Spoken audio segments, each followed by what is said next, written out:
2 दिसंबर सन 1984 मध्य प्रदेश के भोपाल के लिए एक ऐसी काली रात थी जिसको भोपाल के लोग आज भी नहीं भुला पाए हैं। लापरवाही से हादसे होते हैं और लालच से तबाही, और कुछ हादसे ऐसे होते हैं जिसे इंसान को हजारों सालों तक भुगतना पड़ता है। ये इंडिया की ही नहीं बल्कि विश्व की सबसे खतरनाक इंडस्ट्रियल डिजास्टर थी जिसका अंजाम आज भी भुगता जा रहा है। जो भी लोग चेरनोबिल प्लांट के इंसिडेंट के बारे में जानते हैं उनको ये तो पता ही होगा कि उस घटना का इफेक्ट 20,000 सालों तक इस धरती पर रहेगा, पर यह घटना भारत की हेड पे बहुत समय के लिए छोड़कर चली गई है।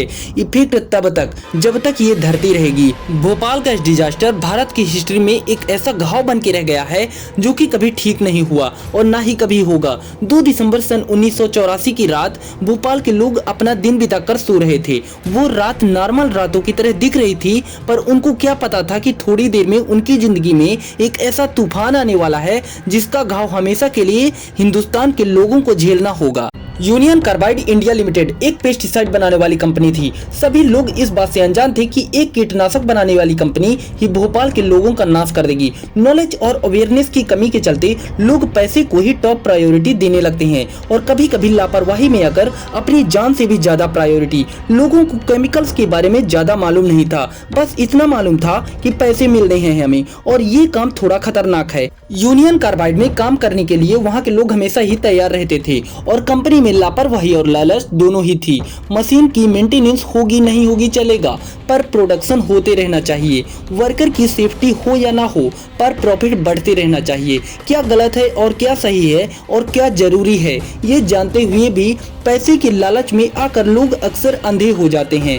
वो कंपनी मिथाइल आइसोसाइनेट यानी कि MIC बनाती थी। कंपनी इसी केमिकल का इस्तेमाल पेस्टिसाइड बनाने में करती थी और MIC मनुष्य के लिए सबसे खतरनाक केमिकल्स में से एक है। यूनियन कार्बाइड कंपनी इसी MIC का 42 टन से भी ज्यादा का स्टॉक रखती थी। 42 टन से भी ज्यादा का स्टॉक रखना शहर के लिए कितना खतरनाक है, ये जानते हुए भी कंपनी द्वारा यह गलती की जा रही थी और प्रोडक्शन लगातार तेजी रफ्तार में जारी रहे, इसलिए वर्कर्स और शहर की सेफ्टी को इग्नोर कर दिया गया। MIC पानी के साथ बहुत वायोलेंटली रिएक्ट करता है। ये MIC शहर के बीच में एक बॉम्ब की तरह था और ये बॉम्ब एक दिन फट गया। 2 दिसंबर 1984 की रात अचानक घरों के अंदर लोगों को अनकंट्रोलेबल खांसी शुरू हो गई। पूरे शहर के जगह जगह से लोगों के मुंह से खून निकलना शुरू हो गया। लोगों को समझ नहीं आ रहा था कि ये क्या हो रहा है। थोड़ी देर में उन्हें पता चला भोपाल के सबसे बड़े प्लांट से MIC लीक हो गया है। 1-2 घंटे के अंदर प्लांट से वो गैस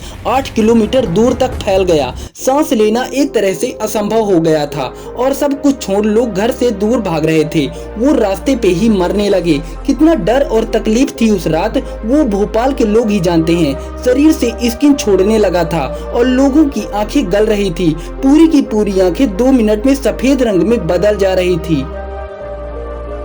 5,20,000 से भी ज्यादा लोग गैस के संपर्क में आए। इतने लोगों की जीन्स को इफेक्ट किया ये गैस, उनको, उनके आने वाले बच्चों को और उन बच्चों के आगे आने वाली पीढ़ी सब में विकलांगता और गंभीर बीमारियों का बीज भर दिया। आने वाले कुछ दिनों के अंदर शारीरिक प्रॉब्लम, न्यूरोलॉजिकल प्रॉब्लम हर उस इंसान को दिखा जो उस गैस के संपर्क में आया। उस घटना के कुछ दिन, महीने और साल बाद तो ऐसी हालत हो गई कि वहाँ के लोग ये कहने लगे कि उस रात जो मारे गए थे वो खुशनसीब थे, बदनसीब तो वो लोग हैं जो बच गए हैं। विकलांग बच्चे, कैंसर, न्यूरोलॉजिकल प्रॉब्लम भोपाल को हमेशा के लिए चपेट में ले लिया था। उस घटना का इफेक्ट आज भी भोपाल में मौजूद है। वहाँ की विकलांगता का नंबर बढ़ गया है। कोई बच्चा बहरा पैदा होता है तो कोई बिना रोशनी का जन्म लेता है। आज भी वहाँ के लोग हॉस्पिटल्स में रेगुलरली जाते हैं उसी गैस से कोई बीमारी या उससे रिलेटेड दिक्कत को ट्रीट करने। उस घटना के इतने सालों बाद भी भोपाल का वो प्लांट जो डिजास्टर का सोर्स था वो वैसे का वैसा ही पड़ा हुआ है और वेस्ट और रस्टेड आयरन आज भी आप लोग वहाँ देख सकते हो।